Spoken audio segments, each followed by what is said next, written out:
Hujan deras mengguyur kota Jakarta malam itu, disertai dengan sambaran petir yang sesekali menerangi langit gelap gulita, menciptakan bayangan menakutkan di balik jendela besar sebuah villa mewah di kawasan elit Menteng.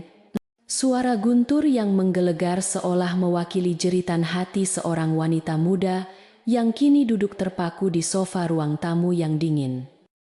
Dengan wajah pucat pasi dan mata yang sembab karena terlalu banyak menangis. Di hadapannya tergeletak sebuah dokumen perceraian yang sudah terbuka.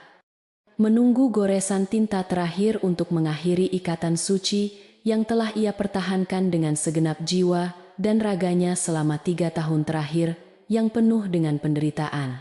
Amara menatap lembaran kertas putih itu dengan pandangan kosong, seolah nyawanya telah ditarik paksa keluar dari tubuhnya yang kini terasa begitu rapuh dan tidak berdaya di hadapan orang-orang yang seharusnya menjadi keluarganya. Di seberang meja marmer yang mahal itu, duduk seorang wanita paruh baya dengan tatapan mata yang tajam dan penuh kebencian. Ratna Pratama. Ibu mertuanya yang tidak pernah sedetik pun menganggapnya sebagai menantu yang layak. Di samping Ratna duduk Rian, suami yang dulu pernah berjanji akan melindunginya dari segala badai dunia. Namun kini pria itu hanya diam membisu sambil menundukkan kepala, enggan menatap mata istri yang sedang ia hancurkan hidupnya. Suasana di ruangan itu begitu mencekam. Hanya terdengar suara detak jam dinding antik yang berpadu dengan gemuruh hujan di luar sana, menciptakan orkestra kesedihan yang menyayat hati bagi siapapun yang mendengarnya. Ratna memecah keheningan dengan suara yang melengking tajam. Tidak sabar melihat Amara yang masih saja terdiam tanpa mengambil pena yang telah disiapkan di atas meja. Wanita tua itu mendengus kasar, memamerkan perhiasan berlian yang melingkar di leher dan pergelangan tangannya. Perhiasan yang ironisnya dibeli dengan uang hasil jerih payah Amara membantu perusahaan Rian secara diam-diam selama ini, meskipun tidak ada satupun dari mereka yang mengetahuinya. Tunggu, apalagi kau? Wanita mandul cepat tanda tangani kertas itu dan pergi dari rumahku sekarang juga. Karena aku sudah muak melihat wajahmu yang membawa sial ini setiap hari, bentak Ratna dengan nada suara yang penuh dengan penghinaan. Tidak peduli sedikit pun pada perasaan Amara yang sudah hancur lebur. Baji Ratna. Amara hanyalah seorang gadis yatim piatu miskin yang beruntung bisa menikah dengan putranya. Dan karena Amara tidak kunjung memberikan cucu yang diharapkan, keberadaannya di rumah mewah ini dianggap sebagai parasit yang harus segera dibuang jauh-jauh agar tidak mengotori garis keturunan keluarga Pratama yang terhormat. Amara mengangkat wajahnya perlahan, menatap Rian dengan tatapan nanar yang menyiratkan ribuan pertanyaan yang tidak pernah terjawab. Berharap ada sedikit saja pembelaan yang keluar dari mulut pria yang sangat ia cintai itu. Namun, harapan itu musnah seketika ketika ia melihat seorang wanita muda lain muncul dari arah tangga dengan senyum kemenangan yang menjijikkan. Berjalan anggun menghampiri Rian dan langsung duduk di sampingnya sambil memeluk lengan pria itu dengan mesra. Elina, wanita simpanan yang selama ini menjadi duri dalam daging pernikahan mereka, kini terang-terangan menunjukkan posisinya sebagai nyonya baru di rumah ini, bahkan sebelum tinta di kertas perceraian itu mengering. Elina mengelus perutnya yang masih rata dengan gerakan yang sengaja dibuat-buat untuk memamerkan kehamilannya. Sebuah senjata pamungkas yang ia gunakan untuk mendepak Amara dari posisi istri sah Rian Pratama. Wanita itu menatap Amara dengan tatapan iba yang palsu. Sebuah akting sempurna yang sering ia mainkan di depan Rian untuk membuat dirinya terlihat seperti korban yang tak berdaya. Maafkan aku, Kak Amara. Aku sungguh tidak bermaksud merusak rumah tangga kalian. Tapi anak ini butuh seorang ayah, dan Rian sangat menginginkan keturunan untuk meneruskan bisnis keluarga. Ucap Elina dengan suara yang dibuat selembut mungkin. namun terdengar seperti bisa yang sangat beracun di telinga Amara. Mendengar ucapan Elina, Rian akhirnya mengangkat kepalanya dan menatap Amara dengan ekspresi yang sulit diartikan, campuran antara rasa bersalah, kelelahan, dan ketidakpedulian yang menyakitkan. Pria itu menghela napas panjang sebelum mengucapkan kalimat yang menjadi paku terakhir di peti mati pernikahan mereka. Sudahlah, Amara. Kita akhiri saja semua ini dengan baik-baik, karena aku tidak bisa terus menunggu keajaiban yang tidak pasti darimu. Sementara Elina sudah mengandung darah dagingku. Kata-kata itu meluncur begitu saja dari mulut Rian. Tanpa memikirkan betapa hancurnya hati Amara mendengar suaminya lebih memilih wanita lain hanya karena alasan keturunan. Melupakan semua pengorbanan dan cinta tulus yang telah ia berikan. Amara merasakan dadanya sesak luar biasa. Seolah ada tangan tak kasat mata yang meremas jantungnya hingga hancur berkeping-keping. Membuatnya sulit untuk bernapas di tengah ruangan yang dipenuhi oleh manusia-manusia berhati iblis ini. 3 tahun ia mengabdikan dirinya, menyembunyikan identitas aslinya sebagai pewaris tunggal grup Santoso, konglomerat terbesar di Asia Tenggara. Hanya demi mendapatkan cinta yang tulus, tanpa memandang harta dan kekayaan. Ia rela bangun pagi buta untuk menyiapkan sarapan, membersihkan rumah, bahkan diam-diam menyuntikkan dana jutaan dolar melalui perusahaan cangkang untuk menyelamatkan bisnis keluarga Pratama yang hampir bangkrut. Namun inilah balasan yang ia terima. Dengan tangan yang gemetar hebat, Amara meraih pena emas yang tergeletak di atas meja. Merasakan dinginnya logam itu sedingin perlakuan keluarga Pratama terhadap dirinya selama ini. Ia menarik napas dalam-dalam, berusaha menahan air mata yang mendesak ingin keluar lagi. Karena ia berjanji pada dirinya sendiri bahwa ini adalah kali terakhir ia menangisi pria yang tidak tahu diuntung seperti Rian. Amara menggoreskan tanda tangannya di atas kertas itu dengan gerakan cepat dan tegas. Sebuah tanda tangan yang tidak hanya mengakhiri statusnya sebagai istri, tetapi juga mengakhiri masa di mana ia hidup dalam kepura-puraan sebagai wanita lemah yang bisa diinjak-injak harga dirinya. Suara goresan pena di atas kertas terdengar begitu nyaring di telinga semua orang yang ada di ruangan itu, menandakan kemenangan mutlak bagi Ratna dan Elina.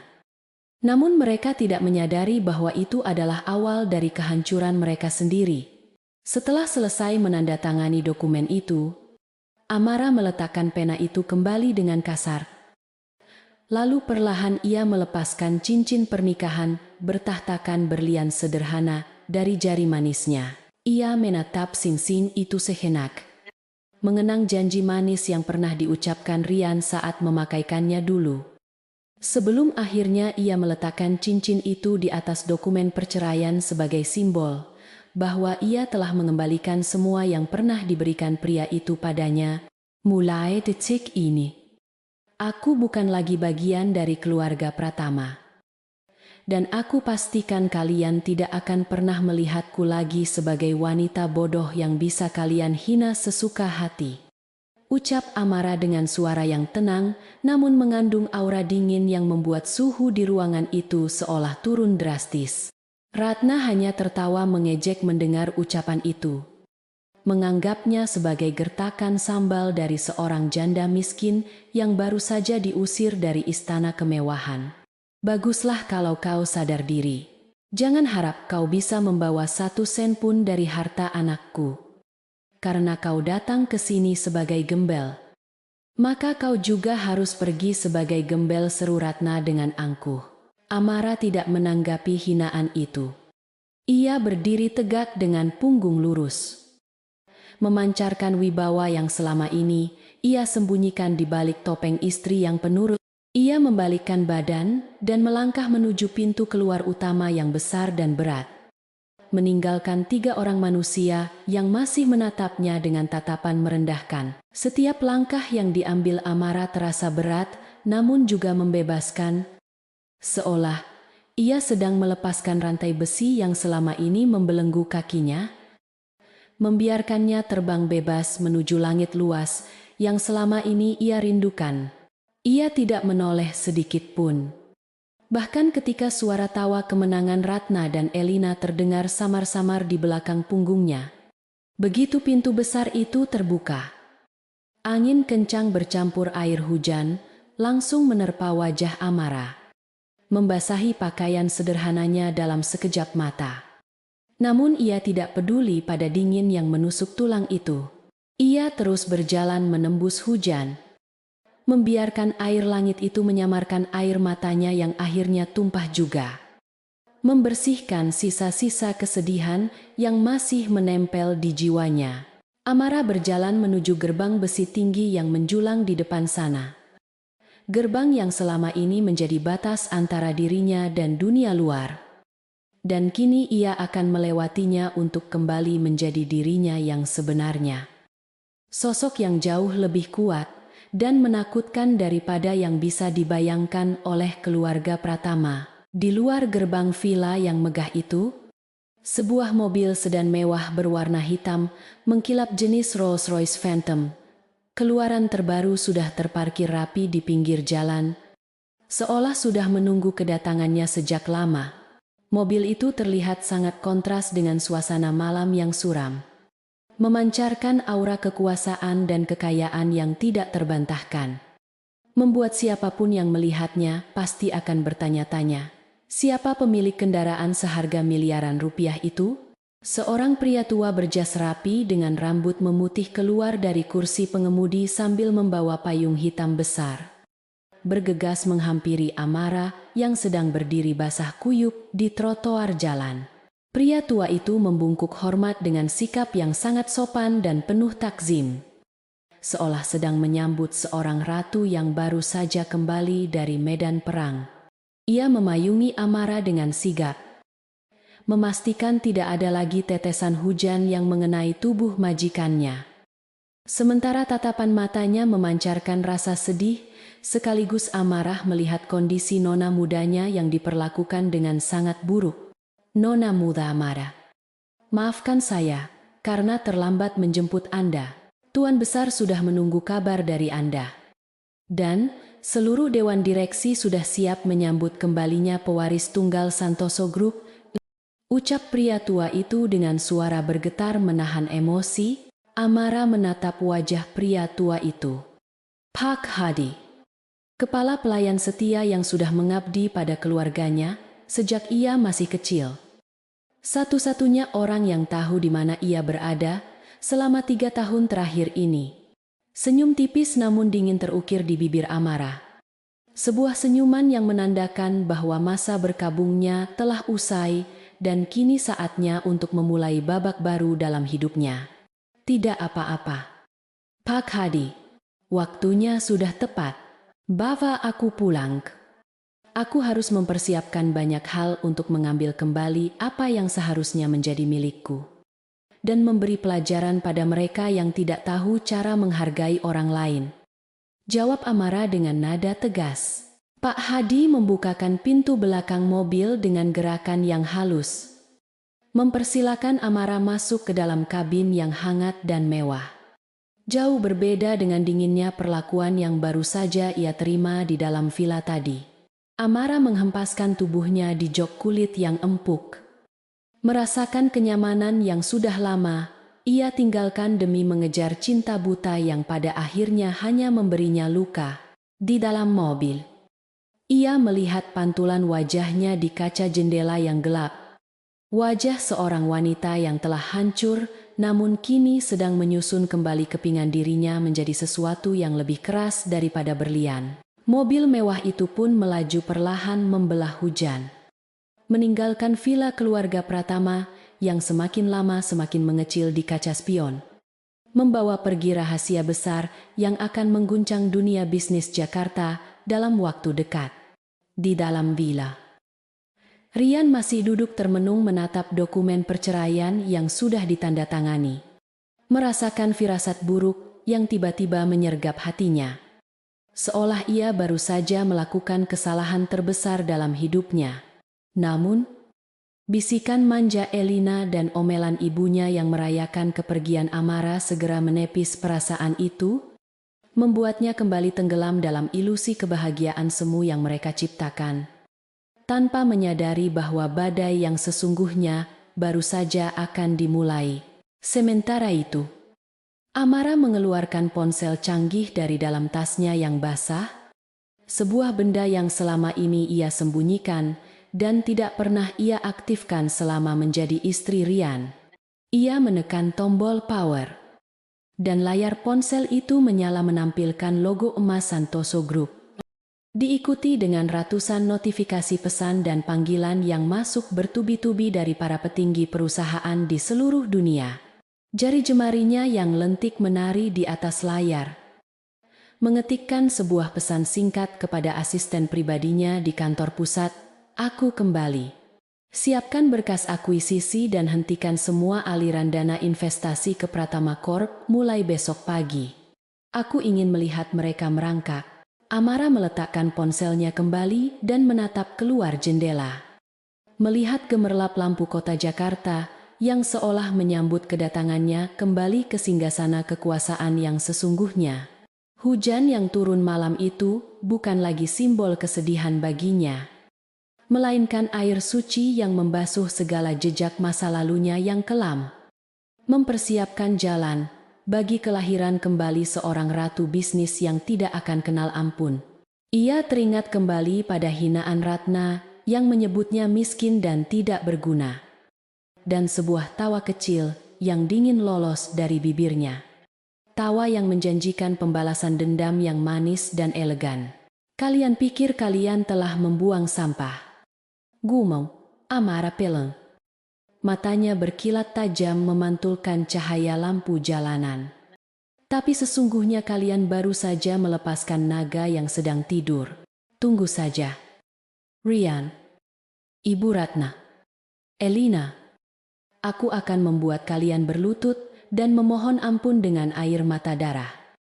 Sampai kalian mengerti arti penyesalan yang sesungguhnya. Tekad itu membara di dalam dadanya, membakar habis sisa-sisa cinta yang mungkin masih ada, menggantinya dengan ambisi dan kekuatan yang tidak akan bisa dibendung oleh siapapun. Malam itu menjadi saksi bisu transformasi seorang Amara.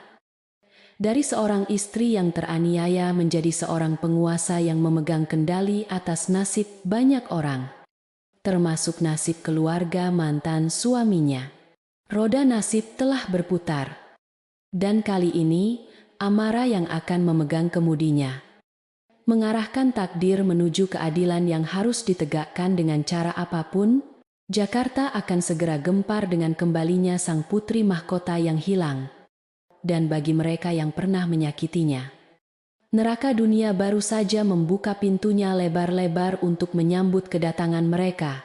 Cahaya matahari pagi yang hangat menembus tirai sutra tebal, berwarna krem di kamar tidur utama Mansion Santoso, menyinari wajah cantik seorang wanita yang sedang tertidur lelap di atas ranjang berukuran king size dengan spray dari bahan katun Mesir terbaik. Amara perlahan membuka matanya, merasakan kenyamanan yang sudah 3 tahun lamanya tidak ia rasakan. Jauh berbeda dengan kasur keras dan bantal tipis yang biasa ia gunakan di kamar pelayan rumah keluarga Pratama. Selama menjadi istri Rian, ia sering kali tidur di kamar tamu yang sempit atau bahkan di sofa ruang tengah karena Rian beralasan tidak ingin tidurnya terganggu oleh dengkuran halusnya. Sebuah alasan konyol yang kini baru ia sadari sebagai bentuk penolakan suaminya itu. Ia bangkit dari tempat tidur dan berjalan menuju cermin besar yang berdiri kokoh di sudut ruangan. Menatap pantulan dirinya yang terlihat segar, namun masih menyisakan jejak kesedihan di sorot matanya yang dalam. Hari ini adalah hari pertamanya kembali menjadi Amara Santoso, pewaris tunggal kerajaan bisnis yang menguasai sektor pertambangan, properti, dan perbankan di negeri ini. Bukan lagi Amara si upik abu yang bisa disuruh-suruh sesuka hati.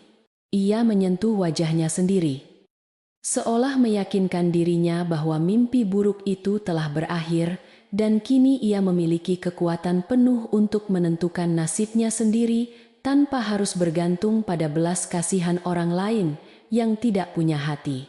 Pintu kamar diketuk pelan. Dan masuklah dua orang pelayan wanita berseragam rapi membawa nampan berisi sarapan mewah dan setumpuk pakaian desainer ternama yang baru saja didatangkan langsung dari butik di Paris dan Milan. Mereka membungkuk hormat dengan sangat dalam, memperlakukan Amara layaknya seorang putri raja yang harus dilayani dengan sempurna.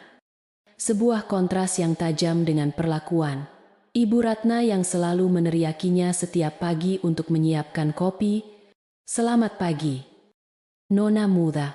Tuan Besar sudah menunggu Anda di ruang kerja setelah Anda siap.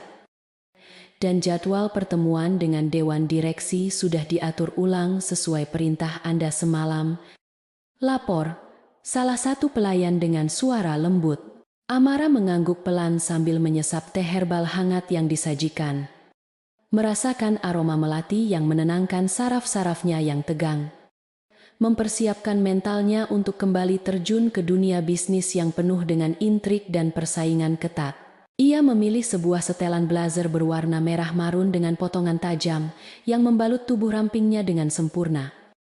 Dipadukan dengan sepatu hak tinggi hitam yang akan membuat langkah kakinya terdengar tegas dan mengintimidasi di lantai marmer kantor nanti. Ia tidak ingin lagi terlihat lembut atau lemah.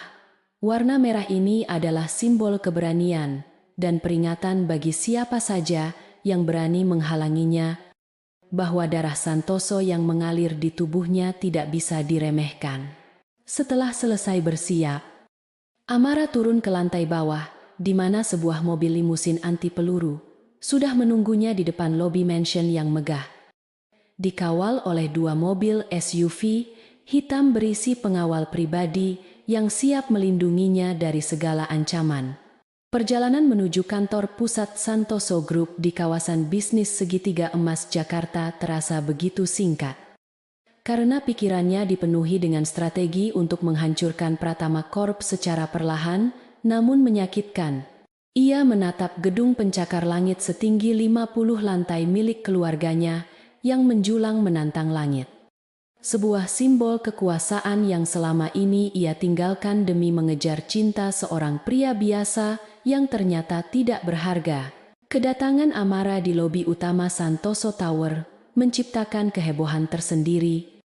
Para karyawan yang sedang berlalu lalang seketika berhenti dan menyingkir untuk memberi jalan, terpukau oleh aura kewibawaan yang memancar kuat dari sosok pemimpin baru mereka. Bisik-bisik kekaguman dan rasa penasaran terdengar samar di antara mereka, karena selama ini identitas cucu perempuan pendiri Santoso Group sangat dirahasiakan dan jarang tampil di depan publik, kecuali dalam acara tertutup. Amara berjalan tegak dengan tatapan lurus ke depan, mengabaikan tatapan memuja maupun iri dari sekelilingnya. Fokusnya hanya satu, yaitu ruang rapat eksekutif di lantai paling atas di mana nasib perusahaan Rian akan diputuskan hari ini. Di dalam ruang rapat yang dingin dan steril, para direktur senior yang rata-rata berusia 2 kali lipat dari umur Amara sudah duduk menunggu dengan wajah tegang. Bertanya-tanya seperti apa sosok pemimpin muda yang akan menggantikan kakeknya yang sedang beristirahat karena kesehatan. Ketika pintu terbuka dan Amara melangkah masuk, suasana ruangan seketika hening mencekam. Semua mata tertuju pada wanita muda yang cantik, namun memiliki sorot mata setajam elang yang siap menerkam mangsanya. Amara duduk di kursi utama di ujung meja, meletakkan tas kerjanya, dan tanpa basa-basi langsung melemparkan sebuah berkas tebal berwarna biru ke tengah meja, membuat suara dentuman yang cukup keras. "Selamat pagi, tuan-tuan. Saya tidak punya banyak waktu untuk perkenalan yang bertele-tele. Jadi mari kita langsung ke inti permasalahan yang ada di depan mata kita," ucap Amara dengan suara tegas dan berwibawa, membuat beberapa direktur menelan ludah karena terkejut dengan gaya kepemimpinannya yang langsung pada poinnya. Berkas di hadapan kalian adalah laporan keuangan Pratama Corp.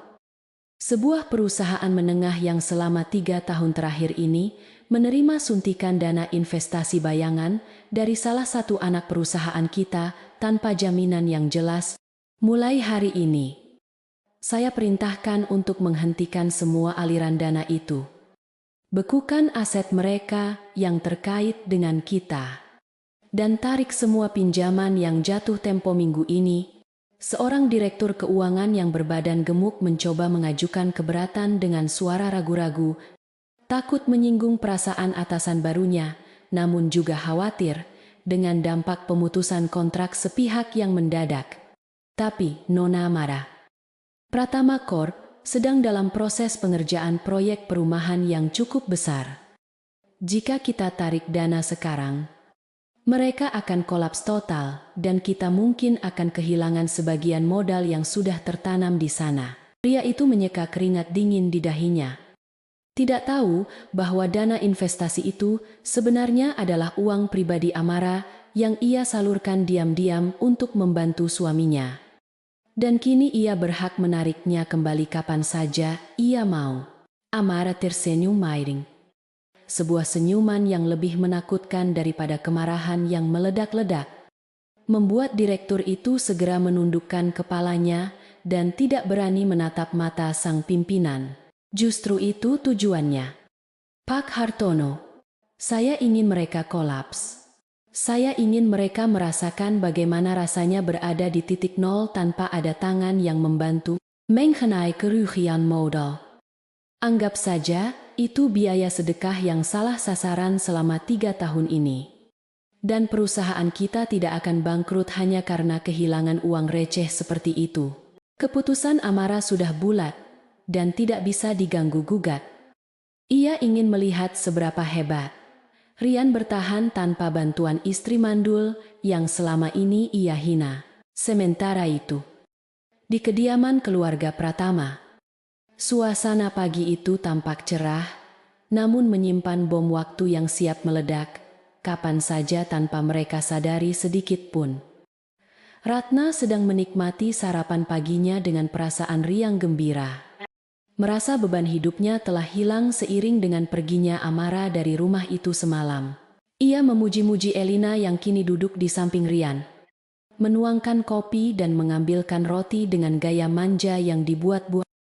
Sesuatu yang menurut Ratna jauh lebih pantas dilakukan oleh seorang menantu idaman.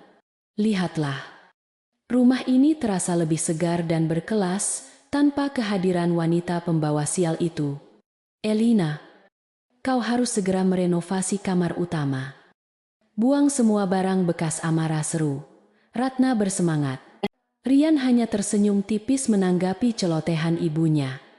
Meskipun jauh di lubuk hatinya, ada perasaan hampa yang aneh ketika ia tidak melihat sosok Amara yang biasanya sibuk di dapur jam segini. Namun, ia segera menepis perasaan itu ketika melihat perut Elina, membayangkan putra laki-laki yang akan segera lahir dan meneruskan nama besar keluarga Pratama yang ia banggakan. Rian merasa hidupnya sudah sempurna sekarang, istri yang cantik dan subur, ibu yang bahagia, dan perusahaan yang ia yakini sedang berkembang pesat berkat kejeniusannya dalam berbisnis. Tanpa menyadari bahwa kejeniusan itu hanyalah ilusi yang ditopang oleh uang Amara. Tiba-tiba, ponsel Rian berdering nyaring di atas meja makan, memecahkan suasana sarapan yang penuh tawa palsu itu dengan nada dering yang mendesak dan tidak sabar. Ia melihat nama Bank Sentral Asia di layar ponselnya, dan dengan percaya diri ia mengangkat telepon itu, mengira akan mendapatkan tawaran kredit baru atau ucapan selamat atas kesuksesan proyeknya. Halo, selamat pagi. Ini dengan Rian Pratama, Direktur Utama Pratama Corp. Ada kabar baik, apa hari ini? Sapa Rian dengan nada sombong, sambil mengedipkan mata pada Elina yang tersenyum menggoda di sampingnya. Namun, Senyum di wajah Rian perlahan memudar dan berganti menjadi ekspresi pucat pasi seiring dengan kalimat demi kalimat yang ia dengar dari seberang telepon. Suara manajer bank yang biasanya ramah dan menjilat kini terdengar dingin dan formal, memberitahukan berita buruk yang menghantam Rian bagaikan sambaran petir di siang bolong. Mau Pak Rian, kami mendapat instruksi dari kantor pusat untuk membekukan semua fasilitas kredit perusahaan Anda efektif mulai detik ini. Selain itu, investor utama Anda dari Global Venture telah menarik seluruh dananya. Dan Anda diwajibkan melunasi hutang jangka pendek sebesar 5 miliar rupiah dalam waktu 24 jam atau aset Anda akan disita. Ponsel mahal itu terlepas dari genggaman Rian dan jatuh berdebam ke lantai. Membuat Ratna dan Elina terlonjak kaget melihat perubahan drastis pada wajah pria yang menjadi tumpuan hidup mereka. Rian merasa lututnya lemas seketika. Dunianya seakan berputar hebat. Ia tidak mengerti bagaimana semua ini bisa terjadi begitu cepat hanya dalam waktu 1 malam setelah ia mengusir Amara. Tidak mungkin. Ini pasti ada kesalahan sistem. Bagaimana bisa investor itu mundur tanpa pemberitahuan? Proyek kita sedang berjalan lancar, gumam Rian dengan suara bergetar. Keringat dingin mulai bercucuran, membasahi kemeja kerjanya yang mahal. Ratna yang panik segera menghampiri putranya, mengguncang bahu Rian dengan kasar, menuntut penjelasan atas apa yang baru saja terjadi, karena ia tidak siap jatuh miskin lagi. Apa maksudmu? Rian, siapa yang menelepon? Jangan bilang perusahaan kita ada masalah. Ibu baru saja memesan tas Hermes edisi terbatas. Kemarin sore, teriak Ratna histeris. Elina yang tadinya bersikap manja kini juga mulai terlihat cemas. Matanya bergerak gelisah memikirkan masa depannya jika Rian benar-benar bangkrut. Karena ia menikahi pria ini demi harta. Bukan demi cinta tulus. Apalagi untuk hidup susah. Di kantornya yang mewah, Amara melihat layar tablet yang menampilkan grafik keuangan Pratama Corp yang terjun bebas dalam hitungan jam. Sudut bibirnya terangkat membentuk senyuman puas yang mengerikan. Ia tahu persis bahwa Rian tidak memiliki kemampuan manajerial yang mumpuni untuk mengatasi krisis sebesar ini. Dan tanpa dana talangan darinya, perusahaan itu hanyalah kapal bocor yang menunggu waktu untuk tenggelam. Amara menekan tombol intercom di meja kerjanya, memanggil sekretaris pribadinya. Siapkan undangan untuk pesta gala tahunan Asosiasi Pengusaha besok malam. Pastikan 1 undangan khusus dikirim ke alamat Rian Pratama. Aku ingin mereka datang dan menyaksikan sendiri siapa yang sebenarnya mereka lawan. Ini baru permulaan dari permainan kucing dan tikus yang telah ia rancang dengan sangat teliti. Sebuah skenario di mana ia memegang semua kartu as dan lawan-lawannya hanya memegang kartu mati. Amara berdiri dan berjalan menuju jendela kaca raksasa yang memperlihatkan pemandangan hiruk-pikuk kota Jakarta di bawah kakinya. Merasa seperti dewi yang sedang menghukum manusia-manusia serakah yang lupa akan daratan. Ia membayangkan wajah Rian saat menerima undangan itu. Pasti pria itu akan berpikir bahwa ini adalah kesempatan emas untuk mencari investor baru. Tanpa menyadari bahwa ia sedang berjalan sukarela masuk ke dalam kandang singa yang sedang lapar. Amara kembali teringat pada malam hujan itu. Pada rasa sakit yang menghujam dadanya saat diusir seperti anjing kurap. Dan rasa sakit itu kini telah berubah menjadi bahan bakar yang membuat apinya menyala semakin terang. Tidak ada lagi air mata. Tidak ada lagi keraguan. Yang ada hanyalah tekad baja untuk menegakkan keadilan dengan tangannya sendiri. Nikmatilah kepanikan ini selagi bisa. Suamiku sayang, bisik Amara pada angin yang berhembus pelan. Karena besok malam kau akan melihat wajah asli dari wanita yang kau sebut tidak berguna ini. Dan saat itu terjadi. Tidak akan ada tempat bagimu untuk bersembunyi di muka bumi ini. Malam itu, Grand Ballroom Hotel Kempinski Jakarta disulap menjadi sebuah istana megah bernuansa emas dan hitam untuk menyambut acara paling bergengsi tahun ini, Royal Charity Gala, yang diselenggarakan oleh Santoso Group. Ribuan lampu kristal menggantung di langit-langit yang tinggi, memantulkan cahaya berkilauan ke seluruh penjuru ruangan yang dipenuhi oleh aroma bunga lili segar dan parfum mahal para tamu undangan.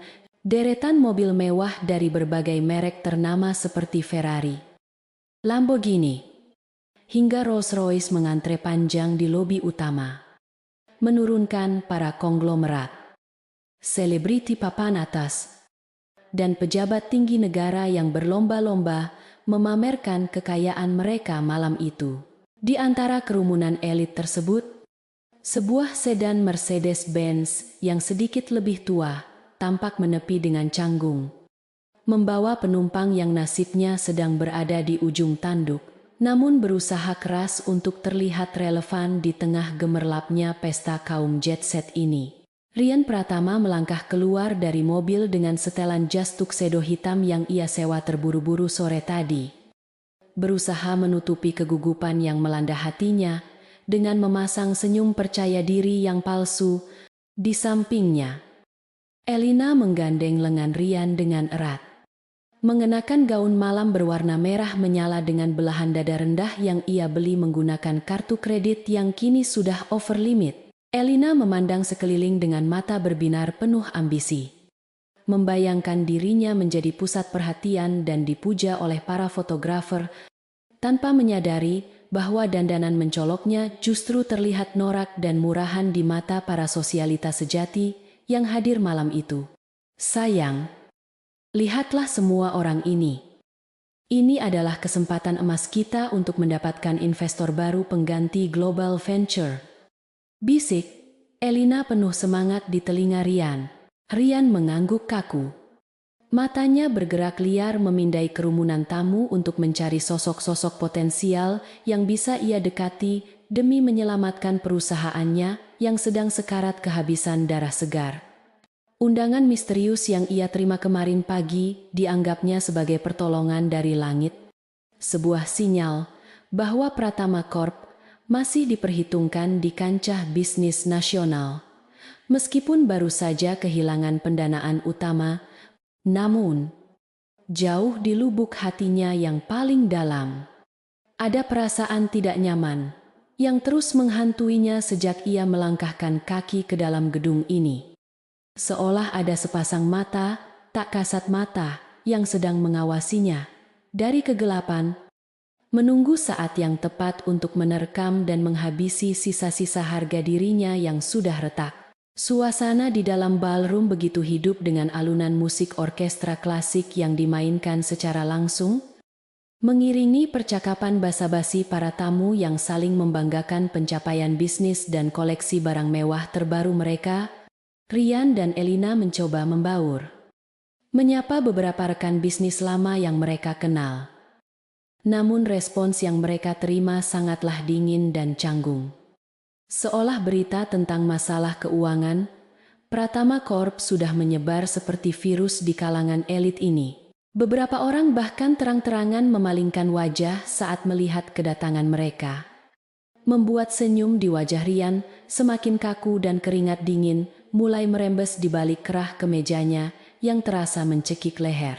Tiba-tiba, lampu di seluruh ruangan meredup secara perlahan, menyisakan satu sorotan lampu sorot yang terarah ke tangga utama yang megah di ujung ruangan, menandakan bahwa sang tuan rumah akan segera menampakkan diri. Musik orkestra berhenti sejenak, digantikan oleh suara pembawa acara yang menggelegar memenuhi ruangan. Hadirin sekalian, mohon berikan sambutan hangat bagi pimpinan baru Santoso Group, sosok visioner yang akan membawa era baru bagi dunia bisnis kita. Nona Amara Santoso. Nama itu menggema di seluruh ruangan, menciptakan gelombang kejut bagi Rian yang mendengarnya. Jantungnya seakan berhenti berdetak sesaat karena nama itu terdengar begitu familiar, namun juga sangat asing di telinganya saat ini. Dari puncak tangga, Sesosok wanita melangkah turun dengan anggun Mbak Dewi yang turun dari kayangan. Mengenakan gaun malam haute couture berwarna biru, dongker bertabur kristal Swarovski yang berkilauan bagaikan langit malam penuh bintang. Rambutnya yang panjang dan hitam legam disanggul elegan, menonjolkan leher jenjangnya yang dihiasi kalung berlian seharga ratusan miliar rupiah. Memancarkan aura kekuasaan yang membuat semua orang menahan napas karena kagum. Namun, yang paling menarik perhatian adalah sebuah topeng setengah wajah berdesain rumit dari perak yang menutupi area matanya, menyembunyikan identitas aslinya, namun tetap membiarkan sorot mata tajamnya menyapu seluruh ruangan dengan intimidasi yang luar biasa kuat dan menakutkan. Rian terpaku di tempatnya berdiri. Mulutnya sedikit terbuka karena takjub sekaligus bingung melihat sosok wanita yang kini menjadi pusat gravitasi seluruh ruangan itu. Postur tubuhnya, cara berjalannya yang penuh percaya diri, dan bentuk dagunya mengingatkannya pada seseorang. Namun akal sehatnya menolak untuk menghubungkan wanita agung ini dengan Amara, mantan istrinya yang kumal dan pendiam. Tidak mungkin. Itu pasti hanya kebetulan nama saja. Amara si Upik Abu tidak mungkin berdiri di sana dengan kemewahan seperti itu. Dia pasti sedang menangis di kolong jembatan sekarang. Gumam, Rian berusaha menenangkan dirinya sendiri. Meskipun hatinya bergetar hebat karena ketakutan yang tidak bisa dijelaskan, Elina yang berdiri di sampingnya justru merasakan gelombang cemburu yang membakar dadanya melihat kecantikan dan kemewahan wanita misterius itu, merasa tersaingi dan kerdil di hadapan sang ratu pesta. Siapa perempuan itu? Kenapa dia memakai topeng? Pasti wajah aslinya jelek atau cacat sehingga harus ditutupi seperti itu. Cibir Elina dengan nada iri yang kental, berusaha mencari celah untuk menjatuhkan saingannya meskipun hanya dalam hati. Namun, cibiran itu tidak berarti apa-apa karena Amara kini telah sampai di panggung utama, mengambil mikrofon dengan gerakan yang elegan, dan mulai berbicara dengan suara yang tenang namun tegas. Suara yang mampu membungkam ribuan orang dalam hitungan detik. Selamat malam, para sahabat, mitra bisnis, dan tentu saja para musuh yang menyamar sebagai teman. Buka Amara dengan nada sedikit bercanda namun syarat dengan sindiran tajam, membuat beberapa tamu tertawa gugup. Malam ini adalah tentang transparansi dan kejujuran. Santoso Group tidak akan lagi mentolerir ketidakbecusan dan parasit yang menggerogoti ekosistem bisnis kita. Kami mencari mitra yang kuat, berintegritas, dan setia. Bukan penjilat yang hanya datang saat butuh uang, namun berkhianat saat merasa sudah kenyang. Mata Amara di balik topeng itu seolah menatap lurus ke arah Rian yang berdiri jauh di tengah kerumunan, mengirimkan sinyal bahaya yang nyata. Setelah pidato pembukaan yang singkat namun padat itu, Amara turun dari panggung dan mulai berkeliling menyapa para tamu VIP, diikuti oleh rombongan asisten dan pengawal yang sigap melindunginya dari kerumunan. Rian melihat ini sebagai satu-satunya kesempatan untuk mendekati sang pimpinan baru dan memohon investasi, mengabaikan rasa takutnya demi kelangsungan hidup perusahaannya. Ia menarik tangan Elina dan menerobos kerumunan dengan sedikit kasar, berusaha mencegat langkah Amara sebelum wanita itu menghilang ke area privat yang tidak bisa diakses oleh tamu biasa. Permisi Nona Santoso, mohon waktu sebentar, seru Rian dengan napas terengah-engah saat berhasil mendekati rombongan itu. Amara menghentikan langkahnya dan menoleh perlahan ke arah suara itu. Bibir merahnya menyunggingkan senyum tipis yang sulit diartikan di balik topeng peraknya. Ia memberi isyarat kepada pengawalnya untuk membiarkan pria itu mendekat, seolah ia memang sedang menunggu mangsanya datang menyerahkan diri sukarela ke dalam perangkap. Rian berdiri di hadapan Amara dengan tubuh gemetar, mencoba merapikan jasnya yang kusut. Sementara Elina di sampingnya mencoba memasang senyum manis yang terlihat sangat palsu. Selamat malam, Nona Santoso. Saya Rian Pratama, CEO dari Pratama Corp. Sebuah kehormatan bisa bertemu dengan Anda, ucap Rian sambil mengulurkan tangannya dengan gemetar. Amara tidak menyambut uluran tangan itu. Ia hanya menatap tangan Rian dengan tatapan jijik, seolah tangan itu penuh dengan kuman penyakit yang bisa menularinya.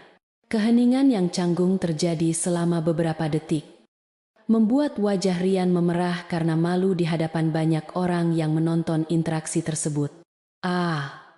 Tuan Pratama, saya sudah membaca berkas perusahaan Anda. Perusahaan konstruksi yang sedang kesulitan likuiditas. Bukan, tanya Amara dengan suara yang sengaja dikeraskan sedikit, membuat orang-orang di sekitar mereka mulai berbisik-bisik dan menatap Rian dengan tatapan merendahkan. Rian tersekat. Tidak menyangka bahwa kebangkrutannya sudah diketahui oleh orang nomor 1 di Santoso Group secepat ini. Ia mencoba membela diri dengan tergagap. Itu hanya masalah sementara. Nona, kami sedang mengalami sedikit kendala arus kas karena ekspansi agresif. Tapi fundamental kami sangat kuat. Kami hanya butuh sedikit suntikan dana untuk menyelesaikan proyek besar yang belum sempat Rian menyelesaikan kalimatnya. Amara memotongnya dengan tawa kecil yang dingin dan meremehkan. Tawa yang terdengar sangat familiar di telinga Rian dan membangkitkan memori masa lalu yang ia coba lupakan. Ekspansi agresif atau manajemen yang bobrok karena terlalu sibuk mengurus kehidupan pribadi yang berantakan, sindir Amara tajam. Matanya berkilat penuh permusuhan. Saya dengar Anda baru saja menceraikan istri yang menemani Anda dari nol demi seorang wanita. Simpanan Amara melirik sinis ke arah Elina yang seketika wajahnya pucat pasi. Merasa ditelanjangi di depan umum, Elina ingin membalas ucapan itu. Tapi aura dominan Amara membuatnya terkunci mulutnya. Merasa seperti semut kecil yang akan diinjak oleh gajah raksasa jika berani bersuara sedikit saja. Itu masalah pribadi saya, Nona. Tidak ada hubungannya dengan profesionalisme kerja saya, bantah Rian dengan suara lemah. Keringat dingin kini mengucur deras di pelipisnya. Ia merasa terpohok, seolah wanita di depannya ini tahu segalanya tentang hidupnya. Bahkan hal-hal yang ia sembunyikan rapat-rapat. Amara melangkah maju satu langkah, mendekatkan wajahnya ke wajah Rian hingga pria itu bisa mencium aroma parfum vanila yang dulu sering dipakai oleh mantan istrinya. Sebuah detail kecil yang membuat jantung Rian hampir meledak karena syok. Di dunia bisnis saya, karakter adalah segalanya. Tuan Pratama, jika seorang pria bisa mengkhianati wanita yang tulus mencintainya, bagaimana saya bisa percaya dia tidak akan mengkhianati mitra bisnisnya demi keuntungan sesaat, bisik Amara dengan suara rendah yang hanya bisa didengar oleh Rian dan Elina. Namun intonasinya begitu menusuk hingga ke tulang sumsum. Nikmatilah pestanya malam ini, karena mungkin ini adalah pesta terakhir yang bisa Anda hadiri sebagai seorang CEO. Mulai besok, dunia nyata akan datang menagih semua hutang budi dan hutang dosa Anda. Setelah mengucapkan kalimat ancaman itu, Amara membalikkan badannya dengan kibasan gaun yang dramatis, meninggalkan Rian dan Elina yang berdiri mematung di tengah kerumunan yang masih berbisik-bisik. Rian merasa kakinya lemas seperti jeli. Ia hampir terjatuh jika tidak berpegangan pada meja koktail di dekatnya. Pikirannya kacau balau antara rasa takut akan kebangkrutan dan kecurigaan yang semakin kuat tentang identitas wanita bertopeng itu. Matanya sama persis dengan Amara. Desis Rian pelan. Tangannya gemetar hebat saat meraih gelas minuman untuk menenangkan sarafnya. Elina yang merasa dipermalukan menarik lengan Rian dengan kasar. Jangan bicara omong kosong. Rian Amara itu perempuan kampung. Dia tidak mungkin bisa bahasa Inggris selancar itu.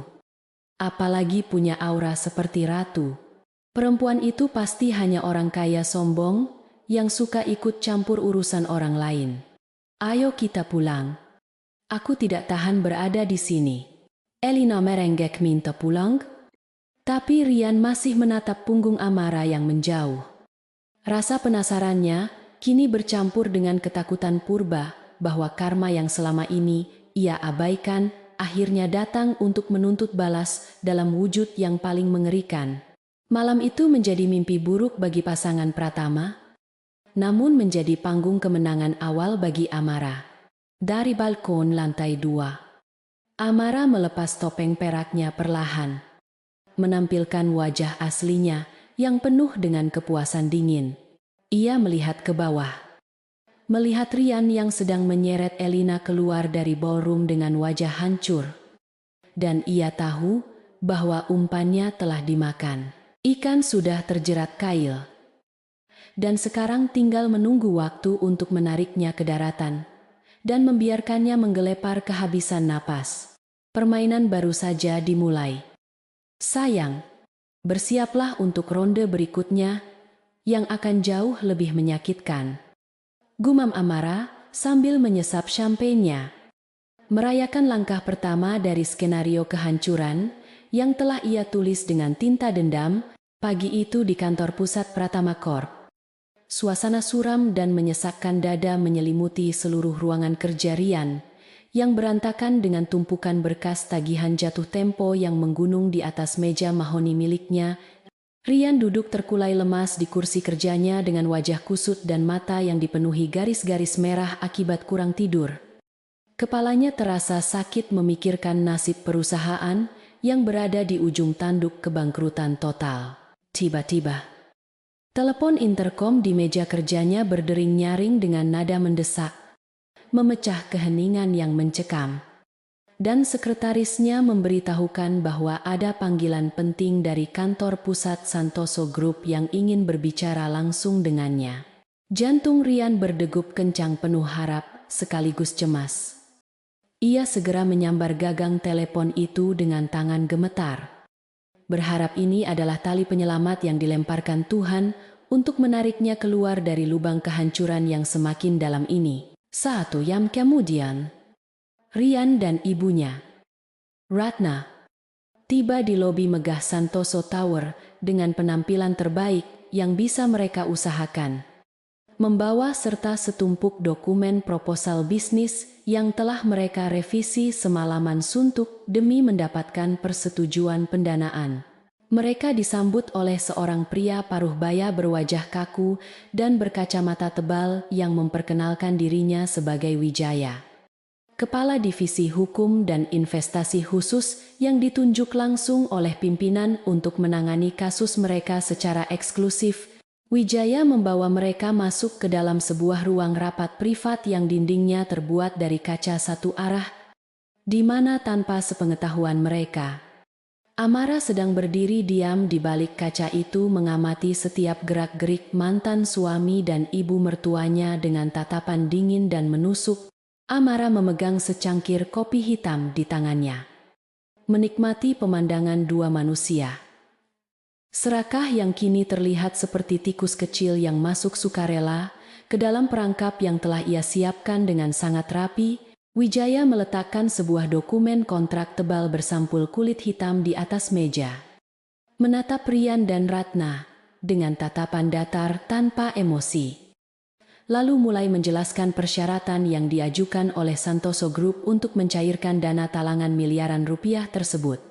Syarat yang diajukan sangatlah berat dan tidak masuk akal bagi akal sehat, yaitu Rian harus menjaminkan seluruh aset pribadi miliknya, termasuk villa mewah di kawasan Menteng, tempat mereka tinggal, serta saham mayoritas Pratama Corp sebagai jaminan mutlak yang tidak bisa diganggu-gugat.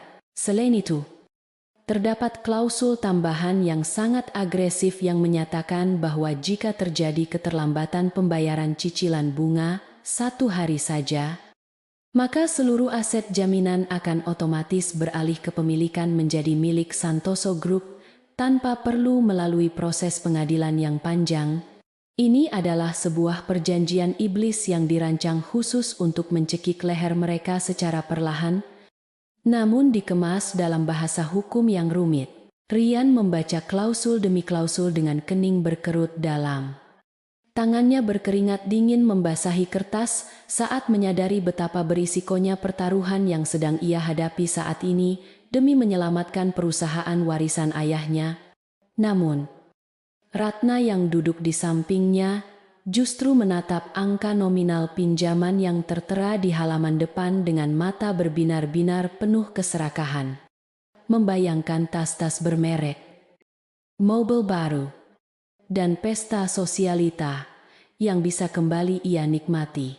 Tanpa berpikir panjang dan tanpa mempertimbangkan risiko jangka panjang yang mengintai di balik kesepakatan itu, Ratna menyikut lengan putranya dengan kasar. Mendesak Rian dengan bisikan tajam untuk segera menandatangani kontrak tersebut agar uang tunai itu bisa segera masuk ke rekening mereka hari ini juga. Paji Ratna, kehilangan gengsi di depan teman-teman arisannya jauh lebih menakutkan daripada risiko kehilangan rumah. Karena ia yakin putranya pasti bisa mengatasi hutang itu. Di bawah tekanan ibunya yang terus mendesak dan bayang-bayang kebangkrutan yang semakin nyata di depan mata, Rian akhirnya menyerah pada keputusasaan dan mengambil pena emas yang disodorkan oleh Wijaya di atas meja kaca yang dingin itu, dengan tangan yang masih sedikit gemetar karena keraguan.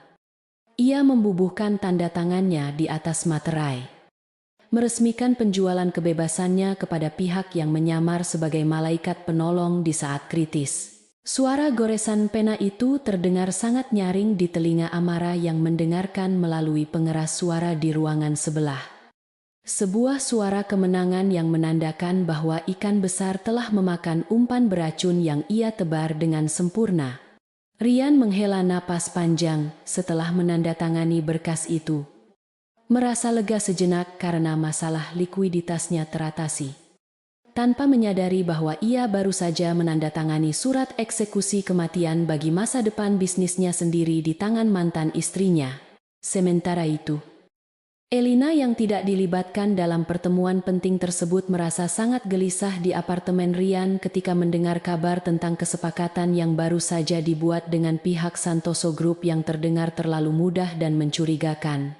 Naluri wanitanya yang licik dan penuh perhitungan mencium aroma konspirasi busuk di balik kemurahan hati, mendadak dari perusahaan raksasa yang sebelumnya menolak mereka mentah-mentah dan mempermalukan mereka di pesta gala.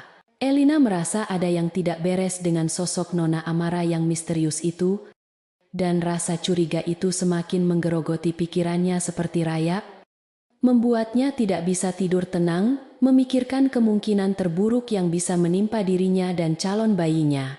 Diam-diam, tanpa sepengetahuan Rian maupun Ratna, Elina menghubungi seorang detektif swasta kenalannya yang biasa menangani kasus perselingkuhan orang kaya. Memerintahkannya untuk menyelidiki latar belakang Nona Amara Santoso secara mendalam. Dana pinjaman cair sore itu juga membawa angin segar semu bagi keluarga Pratama yang langsung merayakan keberhasilan semu mereka dengan makan malam mewah di restoran bintang 5 paling mahal di pusat kota Jakarta. Rian segera menggunakan sebagian dana itu untuk membayar hutang-hutang mendesak kepada pemasok dan gaji karyawan yang tertunggak. Namun sebagian besar lainnya justru digunakan oleh Ratna untuk memborong perhiasan berlian baru sebagai bentuk hadiah bagi dirinya sendiri. Karena telah berhasil membujuk putranya, mereka tertawa lepas di meja makan, mengangkat gelas anggur mahal untuk bersulang. Melupakan sejenak bahwa uang yang mereka hamburkan adalah uang panas yang harus dikembalikan dengan bunga mencekik dalam waktu dekat. Di kejauhan, dari dalam mobil sedan hitam berkaca gelap yang terparkir di seberang jalan, Amara mengamati pesta pora keluarga mantan suaminya itu dengan tatapan dingin, membiarkan mereka menikmati saat-saat terakhir kebahagiaan sebelum badai yang sesungguhnya datang. Keesokan harinya, realitas pahit mulai menghantam kembali ketika proyek konstruksi utama Pratama Corp tiba-tiba dihentikan paksa oleh Dinas Tata Kota dan kementerian terkait karena masalah perizinan lingkungan yang mendadak dipersoalkan kembali secara detail. Rian panik bukan main ketika menerima surat pemberitahuan penyegelan proyek di meja kerjanya. Padahal ia yakin semua dokumen sudah lengkap dan uang pelicin sudah diberikan kepada oknum pejabat terkait bulan lalu agar semuanya lancar. Ia tidak tahu bahwa Amara, dengan jaringan kekuasaannya yang luas dan pengaruh politik keluarganya, telah menekan instansi terkait untuk meninjau ulang semua proyek milik Pratama Corp dengan standar inspeksi yang paling ketat dan tanpa kompromi sedikit pun. Penghentian proyek ini berarti tidak ada pemasukan sama sekali. Sementara tanggal jatuh tempo pembayaran cicilan pertama hutang kepada Santoso Group dengan bunga harian tinggal menghitung hari, membuat Rian terjebak dalam situasi mematikan. Di tengah kekacauan yang terjadi di kantor Rian yang mulai didatangi para mandor proyek yang marah, ponsel Elina bergetar menampilkan pesan masuk dari detektif swasta yang ia sewa. Berisi sebuah laporan singkat dan lampiran foto lama yang berhasil didapatkan dari arsip sebuah panti asuhan. Jantung Elina berdegup kencang hingga terasa sakit saat ia membuka file foto tersebut. Menampilkan sosok Amara Santoso saat masih remaja, yang wajahnya terlihat sangat mirip dengan istri kampung yang baru saja diceraikan Rian. Meskipun tanpa riasan mewah dan pakaian mahal, Elina menutup mulutnya karena kaget. Potongan-potongan teka-teki di kepalanya mulai menyatu membentuk sebuah gambar mengerikan tentang siapa sebenarnya musuh besar yang sedang mereka hadapi saat ini. Ia sadar bahwa ini bukan sekadar bisnis biasa, melainkan sebuah vendetta pribadi yang didasari oleh dendam kesumat seorang wanita yang tersakiti. Dan ia harus segera memperingatkan Rian sebelum terlambat. Elina bergegas memacu mobilnya menuju kantor Rian dengan kecepatan tinggi, menerobos lampu merah dan klakson kendaraan lain demi menyampaikan temuannya yang mengejutkan itu, sebelum semuanya terlambat untuk diperbaiki atau dihindari.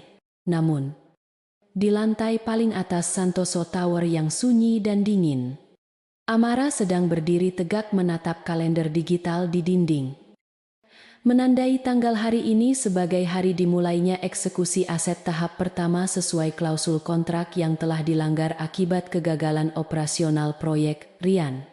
Waktu bermain sudah habis.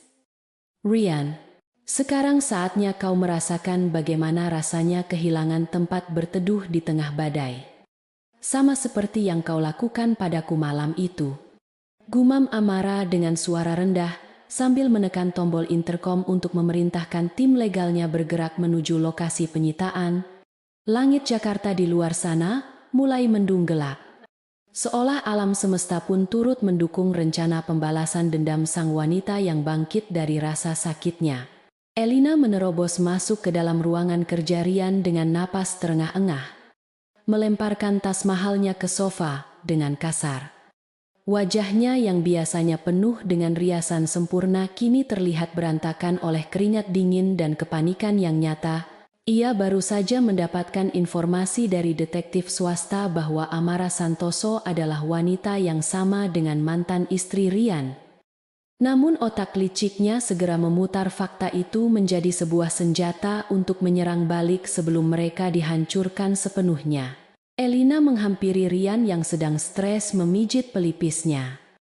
Lalu dengan nada suara yang dibuat, seolah-olah ia adalah korban, ia mulai meracuni pikiran Rian dengan tuduhan keji bahwa Amara pasti menggunakan cara-cara kotor dan menjijikkan untuk mendapatkan posisinya saat ini di Santoso Group.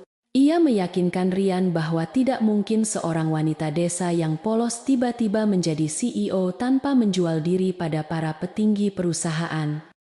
Sebuah narasi fitnah yang ia harap bisa menjatuhkan kredibilitas Amara di mata publik. Rian, yang egonya sedang terluka parah akibat rentetan kegagalan bisnis, dengan mudah termakan oleh hasutan berbisa Elina, karena ia menolak untuk percaya bahwa mantan istrinya memiliki kemampuan yang jauh di atas dirinya.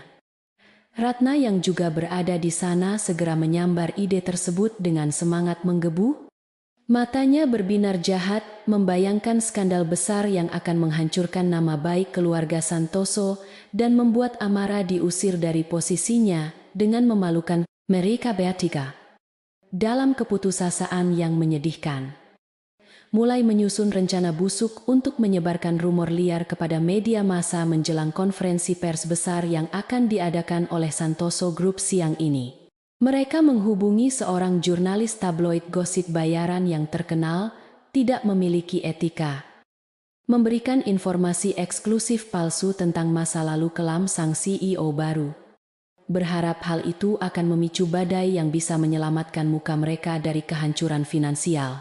Siang harinya, aula konferensi pers di Santoso Tower sudah dipadati oleh ratusan wartawan dari berbagai media nasional maupun internasional.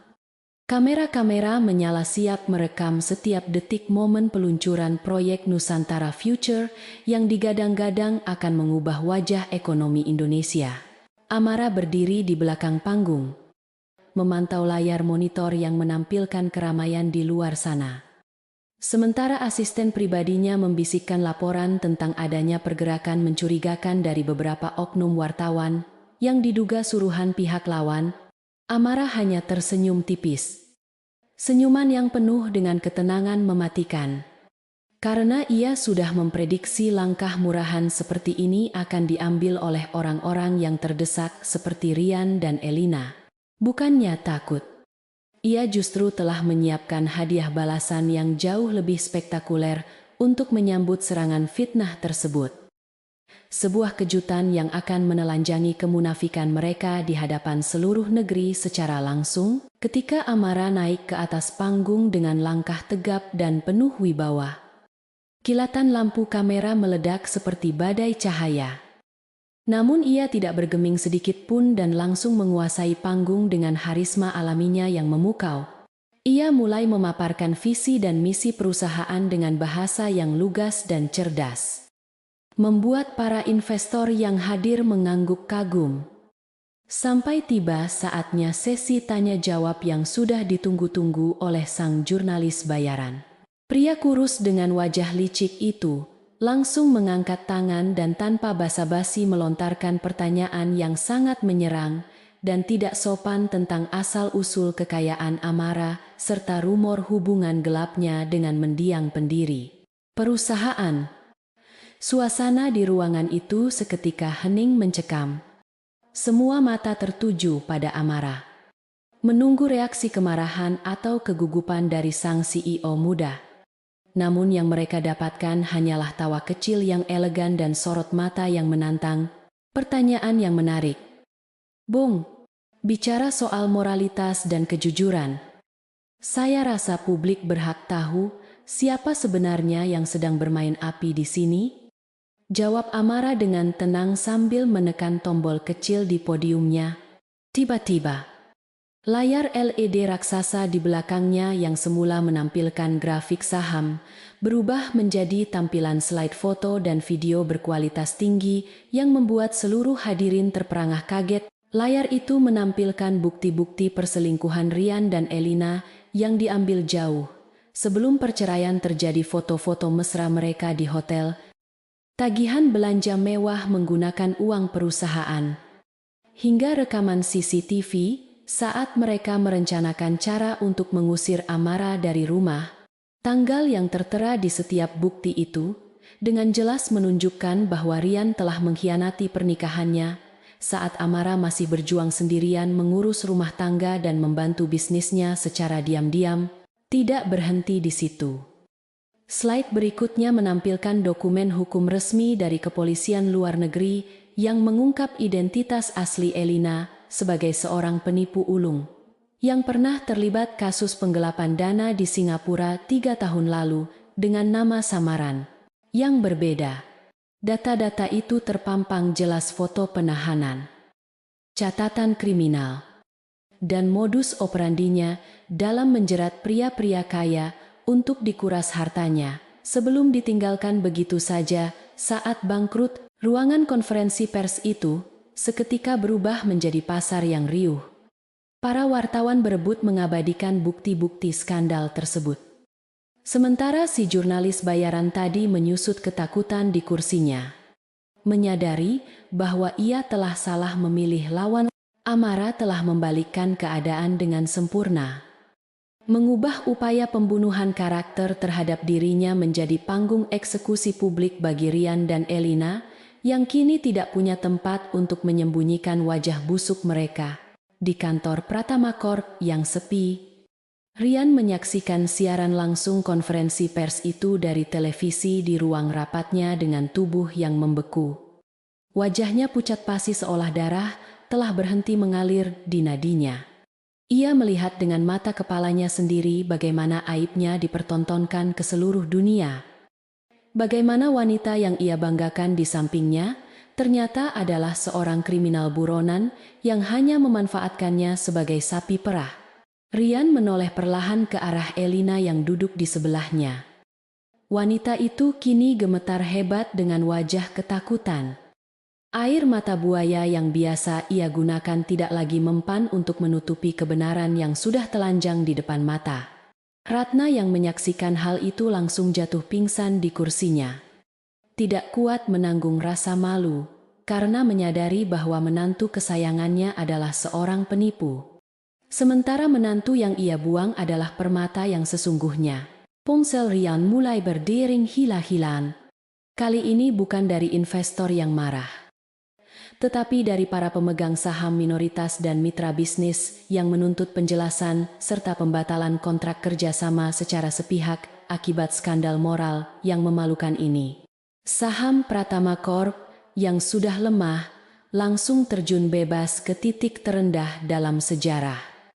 Membuat nilai perusahaan itu nyaris tidak berharga lagi hanya dalam hitungan menit setelah bukti-bukti itu ditayangkan. Ryan merasa dunianya runtuh menimpa kepalanya. Ia menyadari bahwa ia telah kehilangan segalanya: reputasi, harta, keluarga, dan harga diri. Semuanya hancur lebur karena kebodohan dan kesombongannya sendiri. Ia menatap layar televisi, menatap wajah Amara yang terlihat begitu dingin dan jauh.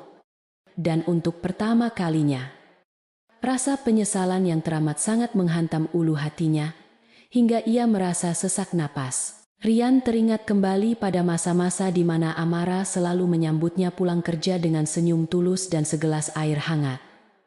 Memijat bahunya yang lelah tanpa pernah mengeluh sedikit pun meski ia sering memperlakukannya dengan dingin.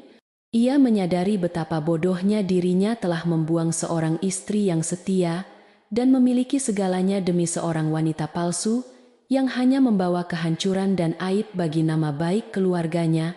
Tatapan jijik yang kini ia lemparkan kepada Elina membuat wanita itu semakin histeris, mencoba memegang tangan Ryan untuk meminta pembelaan.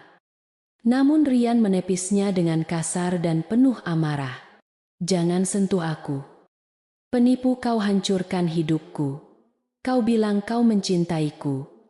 Tapi ternyata kau hanya parasit yang menghisap darahku sampai kering," teriak Ryan frustrasi. Suaranya pecah oleh tangisan penyesalan yang terlambat. Amara menutup konferensi pers itu dengan sebuah pernyataan penutup yang singkat namun menohok.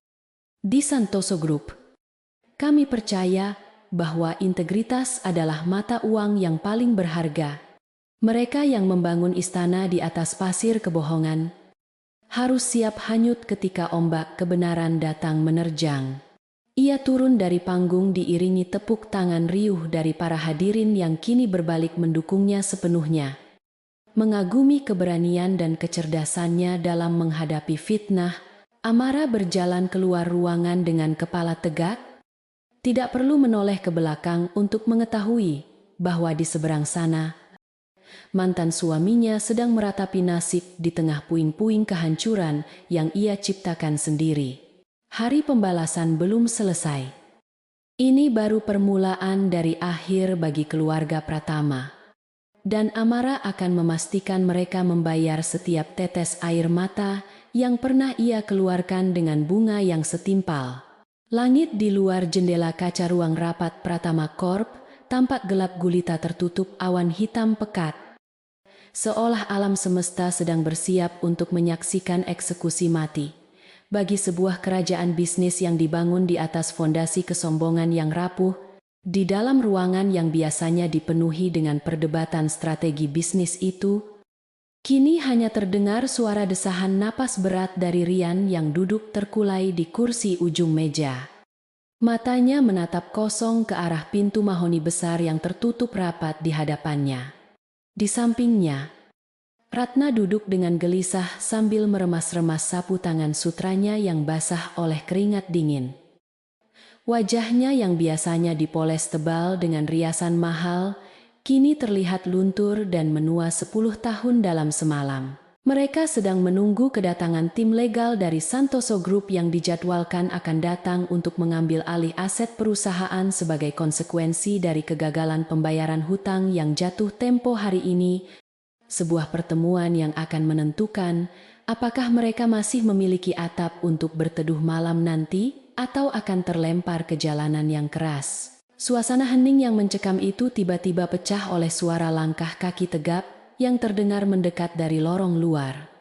Langkah kaki yang terdengar begitu teratur dan penuh percaya diri, diiringi dengan suara ketukan sepatu hak tinggi yang tajam dan mengintimidasi. Pintu ruang rapat terbuka lebar dengan gerakan kasar, menampilkan sosok Wijaya, pengacara senior Santoso Group, yang masuk lebih dulu dan berdiri di samping pintu sambil membungkukkan badan memberi jalan bagi seseorang yang jauh lebih penting di belakangnya. Rian menahan napas. Jantungnya berdegup kencang, menantikan siapa sosok tuan besar yang selama ini bersembunyi di balik layar dan menghancurkan hidupnya dengan begitu sistematis. Namun, ketika sosok itu akhirnya melangkah masuk ke dalam ruangan, waktu seolah berhenti berputar bagi Rian dan Ratna, membuat darah mereka membeku seketika di dalam pembuluh darah karena syok yang tak terlukiskan. Wanita yang melangkah masuk itu mengenakan setelan bisnis haute couture berwarna putih gading yang membalut tubuhnya dengan sempurna, memberikan kesan suci namun mematikan. Kontras dengan aura dingin yang memancar kuat dari sorot matanya yang tajam. Rambutnya yang hitam legam dibiarkan tergerai indah di bahunya. Dan wajah cantiknya dipoles dengan riasan minimalis yang justru menonjolkan kecantikan alaminya yang selama ini tersembunyi di balik daster lusuh. Amara Santoso berdiri di sana, menatap Rian dan Ratna dengan tatapan datar tanpa emosi, seolah sedang melihat dua ekor serangga kecil yang tidak berarti apa-apa. Rian menggosok matanya berkali-kali, berharap ini hanyalah halusinasi akibat stres berat. Namun sosok Amara tetap berdiri tegak di sana, nyata dan tak terbantahkan, memancarkan kewibawaan yang membuat nyali siapapun menciut seketika. Amara. Suara Rian keluar serak dan terputus-putus. Tenggorokannya terasa tercekat, seolah ada batu besar yang menyumbat saluran pernapasannya. Ia mencoba bangkit dari kursinya. Namun kakinya gemetar hebat hingga ia kembali terduduk lemas. Matanya terbelalak lebar menatap mantan istrinya yang kini terlihat seperti orang asing yang sangat berkuasa. Ratna yang duduk di sampingnya justru menjerit histeris, menunjuk wajah Amara dengan tangan gemetar. "Apa yang kau lakukan di sini, Vanita Shal? Ini pertemuan bisnis dengan pemilik Santoso Group. Kau pasti menyelinap masuk untuk memohon rujuk pada anakku setelah tahu kami sedang susah. Kan dasar wanita tidak tahu malu. Cepat pergi dari sini sebelum aku panggil Satpam." Ratna masih terperangkap dalam delusi superioritasnya. Tidak mampu menerima kenyataan bahwa dinamika kekuasaan telah berbalik 180 derajat. Amara tidak menjawab teriakan histeris Ratna. Ia hanya berjalan perlahan menuju kursi pimpinan di ujung meja yang berlawanan dengan Rian. Lalu duduk dengan gerakan anggun yang penuh dominasi. Wijaya segera meletakkan sebuah map tebal di hadapan Amara, lalu berdiri tegak di belakang kursi majikannya dengan sikap hormat yang luar biasa. Sebuah pemandangan yang akhirnya menampar kesadaran Rian tentang situasi yang sebenarnya terjadi. Amara membuka map itu perlahan, lalu menatap lurus ke mata Rian yang penuh ketakutan. Bibirnya menyunggingkan senyum tipis yang mengandung 1000 jarum berbisa. Selamat siang, Tuan Pratama. Atau haruskah saya panggil mantan suamiku yang malang? Saya di sini bukan sebagai wanita yang kau buang, tapi sebagai ketua dewan direksi Santoso Group. Kreditur tunggal yang kini memegang nyawamu di telapak tangan saya.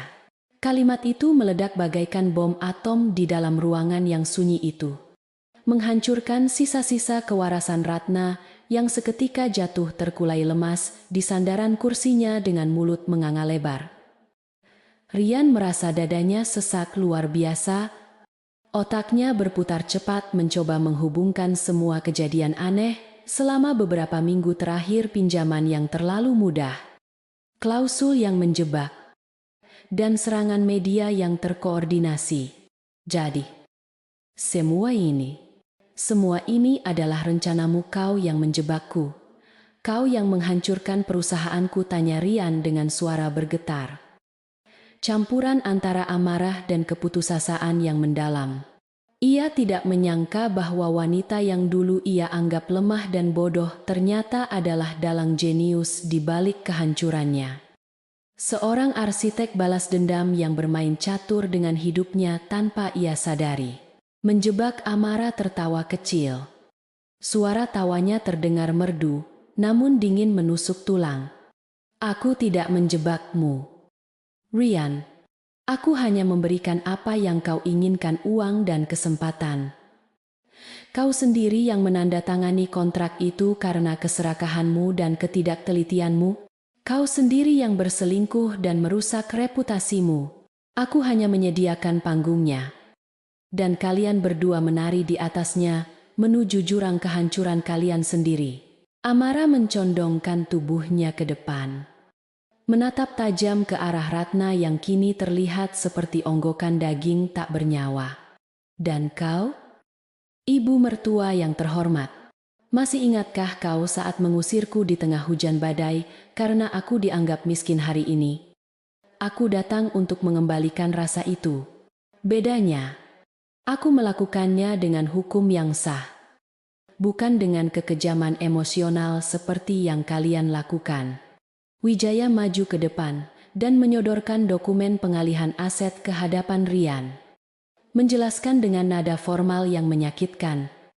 Berdasarkan kontrak nomor 089 SJPC XXI, dikarenakan kegagalan pembayaran pokok dan bunga serta pelanggaran klausul integritas moral, maka seluruh aset jaminan yang terdaftar atas nama Rian Pratama dan Ratna Pratama resmi disita oleh Santoso Group. Ini mencakup gedung perkantoran. Ini seluruh saldo rekening perusahaan, mobil-mobil pribadi, dan tentu saja villa di Menteng beserta seluruh isinya. Kalian memiliki waktu 2 jam untuk mengosongkan tempat ini dan 24 jam untuk keluar dari villa. Penjelasan itu terdengar seperti vonis hukuman mati bagi Ratna yang langsung menangis meraung-raung, memohon belas kasihan pada wanita yang dulu ia hina setiap hari. Tidak mungkin, itu rumahku, Amara. Tolonglah ibu, jangan ambil rumah itu. Di mana kami akan tinggal? Kami bisa jadi gelandangan ratap, Ratna sambil mencoba meraih tangan Amara. Namun Amara menarik tangannya dengan cepat, seolah menghindari sentuhan najis. Amara menatap mantan mertuanya itu dengan tatapan dingin yang tidak menyisakan ruang untuk negosiasi. Ibu, sejak kapan kau menganggapku anakmu? Bukankah kau bilang aku parasit? Bukankah kau bilang aku pembawa sial? Sekarang, parasit ini yang memiliki atap di atas kepalamu. Dan asal kau tahu, villa itu dibeli dengan uang suamiku, kakekku yang dulu kuberikan pada Rian sebagai modal awal. Jadi secara teknis, aku hanya mengambil kembali apa yang memang milikku sejak awal. Rian menundukkan kepalanya dalam-dalam. Air mata penyesalan mulai menetes membasahi meja mahoni yang sebentar lagi bukan miliknya lagi. Ia menyadari betapa besarnya kesalahan yang telah ia perbuat. Betapa ia telah menyia-nyiakan berlian demi memungut kerikil jalanan. Elina kini sudah ditahan polisi atas kasus penipuan. Dan sekarang ia kehilangan segalanya di tangan wanita yang sebenarnya paling tulus mencintainya dulu. Amara, maafkan aku. Aku bodoh. Aku khilaf. Bisakah kita bicara baik-baik? Aku masih mencintaimu. Zonggu, kita bisa mulai dari awal lagi. Ucap Rian dengan suara parau. Mencoba menggunakan kartu terakhirnya yaitu kenangan masa lalu. Sebuah upaya menyedihkan yang justru membuat Amara semakin muak melihatnya. Amara berdiri tegak, merapikan blazernya, dan menatap Rian dengan pandangan yang penuh dengan rasa kasihan sekaligus jijik. Seolah sedang melihat sampah yang harus segera dibersihkan. Cinta semu Amara. Cintamu itu murahan. Rian, cintamu hanya ada saat aku menguntungkan bagimu atau saat kau sedang terpuruk. Saat aku di atas, kau merasa terancam. Saat aku di bawah, kau nyak-nyak. Itu bukan cinta. Itu oportunis. Dan mengenai, mulai dari awal, Maya saya. Aku tidak punya hobi mendaur ulang sampah. Simpan air matamu untuk pengadilan nanti. Karena aku juga sudah mengajukan gugatan perdata atas kerugian material selama aku menjadi istrimu. Amara memberi isyarat kepada Wijaya untuk membereskan berkas-berkas yang sudah ditandatangani paksa oleh keadaan itu. Ia membalikkan badannya, melangkah menuju pintu keluar tanpa menoleh sedikit pun ke belakang. Meninggalkan Rian yang menangis tersedu-sedu dan Ratna yang masih histeris di lantai. Langkah kaki Amara terdengar tegas menjauh. Setiap langkahnya adalah pernyataan kemenangan mutlak atas masa lalunya yang kelam. Di ambang pintu, ia berhenti sejenak dan berkata tanpa menoleh, "Nikmatilah hujan malam ini, Rian. Kuharap kau punya payung. Karena di luar sana sangat dingin bagi mereka yang tidak punya tempat pulang." Pintu tertutup rapat di belakang Amara, menyisakan keheningan yang menyakitkan di dalam ruang rapat itu. Rian menatap pulpen di tangannya, satu-satunya benda yang tersisa, dan menyadari bahwa hidupnya telah berakhir tepat di titik di mana ia mengira ia adalah raja. Bayang-bayang Amara yang anggun dan berkuasa terus menghantui pikirannya. Menjadi mimpi buruk abadi yang akan menemaninya dalam kemiskinan yang menanti di depan mata. Keadilan telah ditegakkan dengan cara yang paling puitis dan kejam. Dan tidak ada satupun dewa yang akan turun menyelamatkan mereka dari neraka yang mereka ciptakan sendiri. Matahari Jakarta bersinar, terik menyengat kulit tepat ketika tenggat waktu 24 jam yang diberikan oleh Amara berakhir. Menandai dimulainya proses eksekusi pengosongan villa mewah di kawasan Menteng yang selama puluhan tahun menjadi simbol kejayaan keluarga Pratama. Truk-truk pengangkut barang dan tim eksekutor berseragam hitam sudah memadati halaman depan rumah yang kini terlihat suram itu. Sementara para tetangga yang biasanya hanya melirik sinis, kini berkumpul di balik pagar dengan tatapan penuh rasa, ingin tahu dan bisik-bisik yang menyakitkan telinga. Pintu gerbang besi yang kokoh dibuka paksa. Dan satu persatu barang-barang pribadi yang tidak termasuk dalam daftar sitaan dilemparkan begitu saja ke halaman rumput yang mulai menguning karena tidak terawat. Menciptakan tumpukan sampah kenangan yang menyedihkan bagi siapapun yang melihatnya. Rian dan Ratna berdiri mematung di teras depan, menyaksikan istana mereka diruntuhkan bukan oleh gempa bumi, melainkan oleh akibat dari keserakahan dan kebodohan mereka sendiri yang telah menanam benih kehancuran sejak lama. Ratna menjerit histeris ketika melihat seorang petugas bertubuh kekar mengangkat koleksi tas tangan dan sepatu mahalnya untuk dimasukkan ke dalam kotak penyitaan.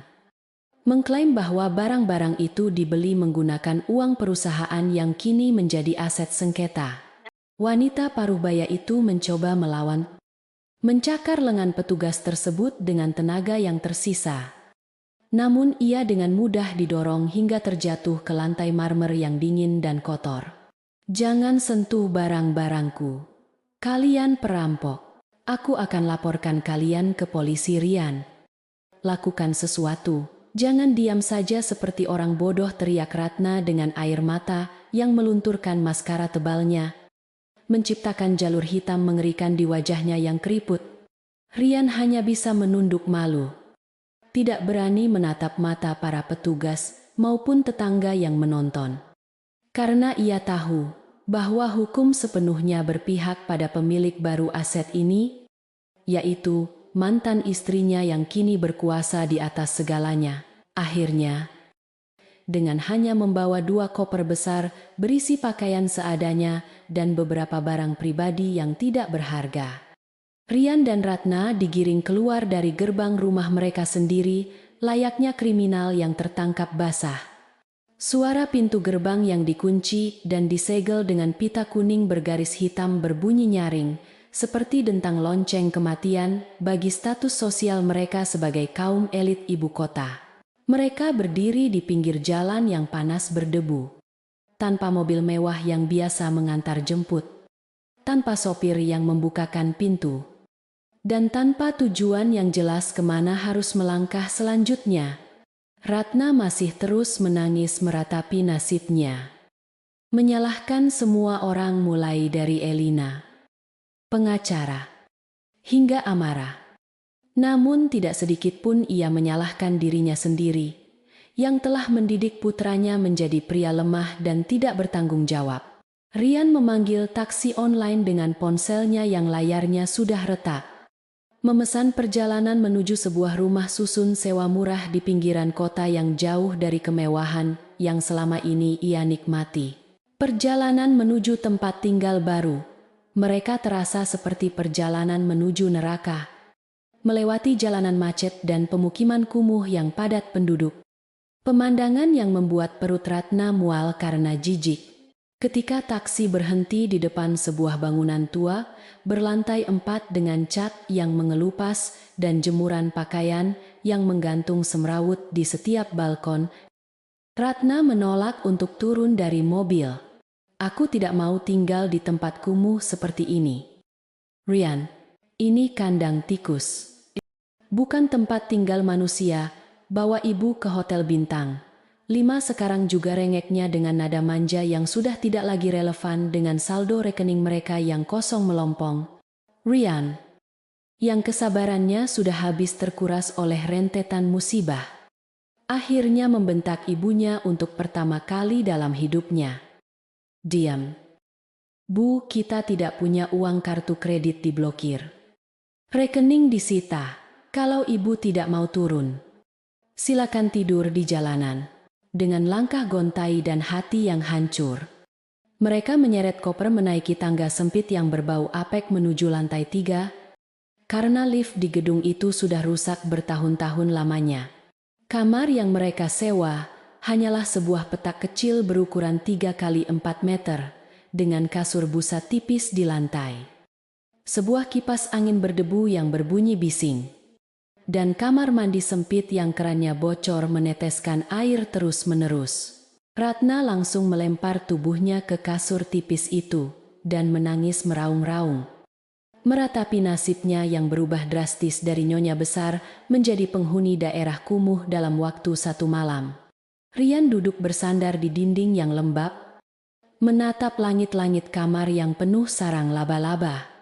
Pikirannya melayang pada kenangan saat ia tidur di kamar ber-AC yang dingin bersama Amara, wanita yang selalu menjaga kebersihan dan kenyamanan rumah mereka tanpa pernah mengeluh sedikit pun.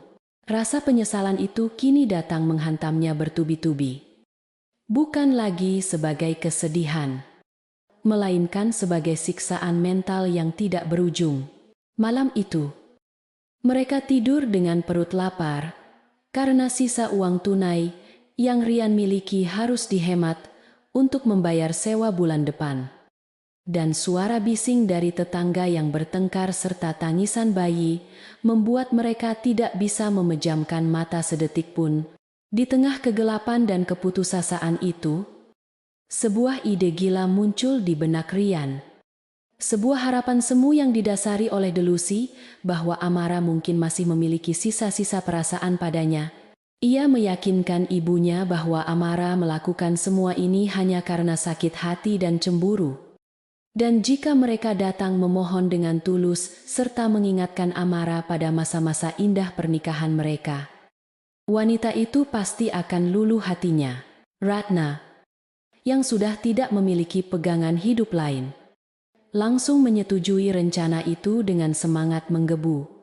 Berkhayal bahwa Amara akan mengembalikan rumah mereka dan menerima Rian kembali sebagai suaminya demi status janda yang mungkin memalukan bagi keluarga terpandang.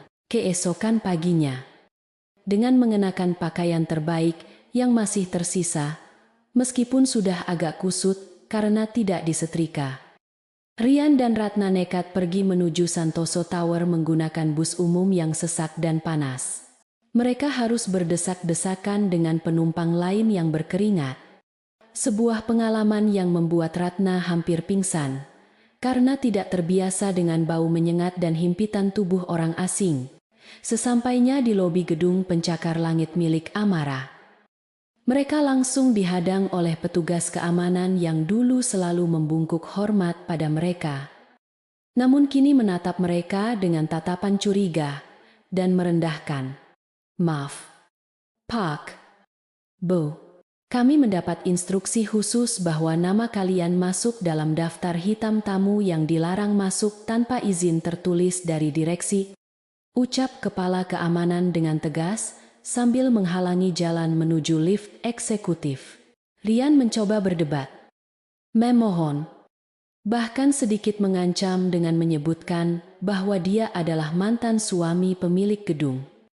Namun semua itu tidak membuahkan hasil dan hanya menarik perhatian para karyawan yang lalu lalang sambil berbisik-bisik mengejek, tepat ketika mereka hendak diusir paksa. Seorang asisten pribadi Amara turun dan memberikan izin masuk, mengatakan bahwa Nona Amara bersedia meluangkan waktu 5 menit untuk bertemu mereka. Wajah Rian dan Ratna seketika cerah. Mereka mengira ini adalah tanda bahwa hati Amara mulai melunak, tanpa menyadari bahwa Amara hanya ingin memberikan pukulan terakhir yang akan mematikan semua harapan kosong mereka untuk selamanya. Mereka dibawa naik ke lantai paling atas, melewati lorong-lorong berlapis karpet tebal dan dinding kaca yang menyuguhkan pemandangan kota Jakarta dari ketinggian. Sebuah pemandangan yang mengingatkan mereka pada apa yang telah mereka lepaskan demi keserakahan sesaat. Pintu ruang kerja CEO terbuka, menampilkan ruangan luas yang didominasi warna monokrom elegan. Dengan Amara duduk di balik meja kerja raksasa sambil memeriksa dokumen tanpa menoleh sedikit pun saat mereka masuk, Amara terlihat begitu berkuasa dan jauh dari jangkauan. Mengenakan blus sutra hitam yang kontras dengan kulit putihnya, memancarkan aura dingin yang membuat suhu ruangan terasa turun beberapa derajat. Rian dan Ratna berdiri canggung di tengah ruangan, tidak dipersilakan duduk. Merasa seperti terdakwa yang sedang menunggu vonis hakim di pengadilan akhirat. Setelah beberapa menit yang terasa seperti selamanya, Amara akhirnya meletakkan penanya, mengangkat wajahnya, dan menatap mereka dengan pandangan datar yang kosong dari emosi apapun, baik itu cinta maupun benci. 5 menit. Katakan apa yang ingin kalian katakan sebelum aku panggil keamanan untuk menyeret kalian keluar dari sini. Ucap Amara dengan suara tenang, namun tajam. Rian langsung menjatuhkan dirinya berlutut di lantai marmer yang dingin. Merangkak mendekati meja Amara, dengan air mata yang sudah mengalir deras di pipinya. Membuang semua harga diri yang tersisa demi kesempatan kedua. Amara, sayang, tolong maafkan aku. Aku tahu, aku salah. Aku bodoh. Aku telah menyia-nyiakanmu. Tapi, tolong, beri aku satu kesempatan lagi. Kita bisa memperbaiki semuanya. Aku akan berubah. Aku akan menjadi suami yang berbakti. Aku akan menuruti semua keinginanmu. Jangan biarkan kami hidup menderita seperti ini. Ibu sakit-sakitan. Kami tidak punya tempat tinggal yang layak. Demi cinta kita yang dulu. Amara, tolonglah kami. Racau Rian, dengan suara parau penuh keputusasaan. Ratna juga ikut menangis di belakangnya. Menambahkan bumbu drama dengan mengatakan, "Iya, Nak Amara, Ibu khilaf. Ibu minta maaf. Ibu janji akan memperlakukanmu seperti putri kandung sendiri mulai sekarang. Kita kan keluarga. Masa kamu tega melihat mertuamu tidur di lantai?" Amara mendengarkan semua permohonan itu dengan wajah tanpa ekspresi. Lalu perlahan, ia berdiri dari kursinya dan berjalan memutari meja. Mendekati Rian yang masih bersujud di kakinya. Rian mengangkat wajahnya penuh harap. Mengira Amara akan membantunya berdiri dan memeluknya. Namun yang ia dapatkan hanyalah tatapan jijik yang menusuk hingga ke ulu hati. Amara tertawa kecil. Tawa yang kering dan tanpa kehangatan. Keluarga cinta, kata-kata itu terdengar sangat lucu keluar dari mulut kalian saat kalian sedang melarat. Di mana kata keluarga saat aku sakit demam tinggi dan kau menyuruhku memasak untuk teman-temanmu? Di mana kata cinta saat kau membawa pelacur itu ke rumahku dan memaksaku menandatangani surat cerai Amara? Menendang pelan tangan Rian yang mencoba menyentuh ujung sepatunya. Jangan kotori sepatuku dengan tanganmu yang penuh dosa itu. Rian. Dan kau, Ibu Ratna. Lanjut Amara sambil menoleh ke arah wanita tua itu. Kau bilang akan memperlakukanku seperti putri kandung. Maaf. Aku tidak butuh ibu palsu yang hanya manis saat butuh uang. Aku punya cukup uang untuk membeli satu pulau. Tapi aku tidak akan mengeluarkan 1 rupiah pun untuk kalian. Kalian tahu kenapa? Karena penderitaan kalian hari ini adalah hasil panen dari benih yang kalian tanam sendiri. Amara mengambil sebuah remote dan menyalakan layar televisi di dinding, menampilkan berita terkini yang melaporkan penangkapan Elina di bandara saat hendak melarikan diri ke luar negeri dengan paspor palsu. Wanita idamanmu itu sudah mendekam di penjara. Rian, dia mengaku bahwa kau juga terlibat dalam penggelapan pajak perusahaanmu. Sebentar, lah. Polisi akan datang menjemputmu untuk menemani kekasihmu itu di balik jeruji besi. Jadi, nikmatilah sisa waktumu sebagai orang bebas yang miskin. Berita itu bagaikan petir yang menyambar Rian di siang bolong. Tubuhnya lemas seketika, hingga ia nyaris pingsan di lantai. Ia tidak menyangka bahwa Elina akan menyeretnya jatuh bersama ke dalam lubang hukum. Dan ia menyadari bahwa hidupnya benar-benar sudah tamat tanpa ada jalan keluar sedikit pun. Ratna menjerit histeris mendengar kabar putranya akan dipenjara. Ia berlari menerjang Amara hendak memukulnya karena frustrasi. Namun 2 orang pengawal pribadi yang sejak tadi bersembunyi di bayang-bayang ruangan, langsung sigap menahan tubuh tua itu dan memelintir tangannya ke belakang.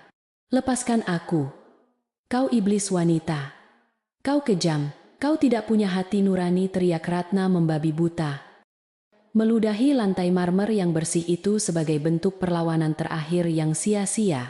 Amara menatap keributan itu dengan tenang. Lalu memberi isyarat tangan kepada para pengawal untuk membawa sampah-sampah itu keluar dari kantornya. Bawa mereka pergi. Pastikan mereka tidak pernah bisa menginjakan kaki di radius 1 kilometer dari gedung ini lagi.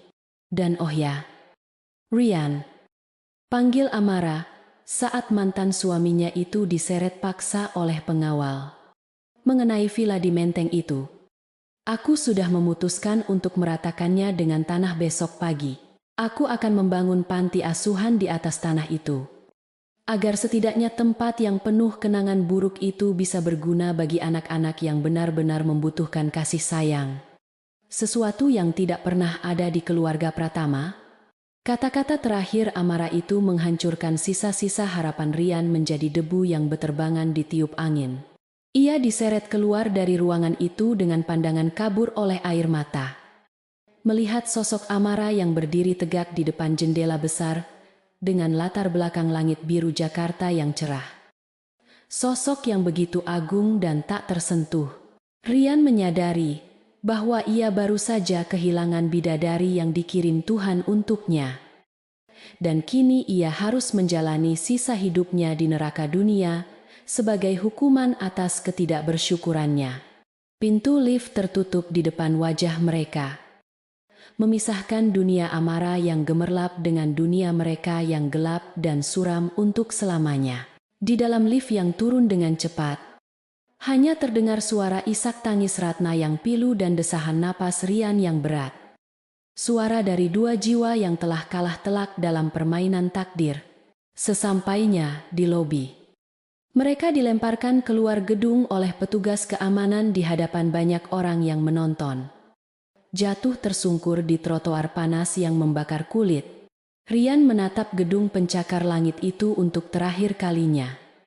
Merasakan penyesalan yang teramat dalam, hingga rasanya ingin mati saja. Namun bahkan kematian pun terasa terlalu mewah bagi pecundang seperti dirinya. Ia memapah ibunya yang masih menangis. Berjalan tertatih-tatih, menjauh dari kemegahan yang kini hanya menjadi mimpi di siang bolong. Menyongsong masa depan yang kelam di balik jeruji besi dan kemiskinan abadi. Di atas sana, Amara melihat ke bawah, melihat dua titik kecil yang menjauh, lalu berbalik badan dan kembali bekerja. Menutup buku masa lalunya dengan sampul yang tertutup rapat dan terkunci selamanya. Keadilan telah ditegakkan, dan hidup harus terus berjalan maju.